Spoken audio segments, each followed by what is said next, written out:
Et c'est l'heure de l'histoire extraordinaire du jour. Ce matin, un personnage qui nous a tous fait rire, quel que soit notre âge. Vous allez forcément le reconnaître si je vous dis Bachibouzouk, 1000 milliards de mille sabords, ou mon préféré, bougre d'extrait de Crétin des Alpes. C'est le capitaine Haddock, évidemment, l'un des personnages les plus rock de la bande dessinée, le préféré des lecteurs de Tintin. Tonnerre de Brest, enfilez un ciré, allumez votre pipe, nous partons à l'aventure grâce à une plume qui carbure, celle du grand Marc Messier. Janvier 1941, l'Europe plongée dans la nuit. Au large de la Belgique occupée par les nazis, un cargo qui fait route vers l'Afrique du Nord, le Caraboujan. Dans sa cale, de l'opium caché dans des boîtes de crabes et Tintin retenu prisonnier avec Milou. Au-dessus d'eux, enfermé dans sa cabine, le capitaine du bateau, un alcoolo barbu et ébouriffé qui parle tout seul dans ses bulles. Une loque humaine, une ancre sur son gros chandail bleu, 22 ans de long cours, une épave échouée au fond du Loch Lomond. Dans son dos, son second qui l'a trahi et son équipage qui trafique de la drogue. Trop bourré, lui ne voit que sa bouteille de whisky. Subitement, Tintin surgit par le hublot de sa cabine. Ils ne se sont jamais vus.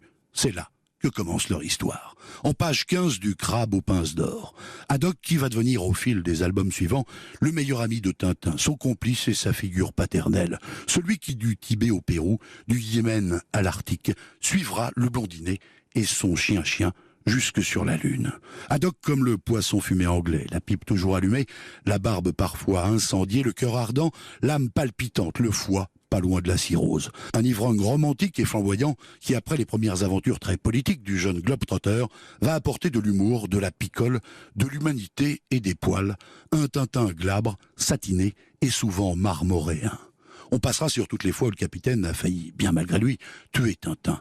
Et sur une tentative de viol sur le jeune Belge dans le désert. Tintin de dos sous la forme d'une bouteille, comme un phallus planté dans les dunes, d'après les psys. Le capitaine en plein délire, se jetant sur lui comme un sauvage. Un fantasme caché dans les sables ?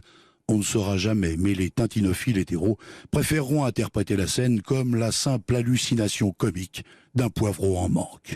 Haddock, un capitaine sans âge, sa casquette introuvable dans aucune marine du monde, un vieux garçon sans l'ombre d'une femme dans son sillage, juste la Castafiore, avec laquelle il ne s'est jamais rien passé, et sa vieille maman que l'on ne connaîtra jamais, qu'il réclamera une fois en pleurnichant entre deux goulets de scotch. Pas d'autre dame à l'horizon, comme pour Tintin, Tournesol et les autres, un monde d'auto-érotique créé par un Hergé qui a passé toute sa vie entouré de femmes plus belles les unes que les autres.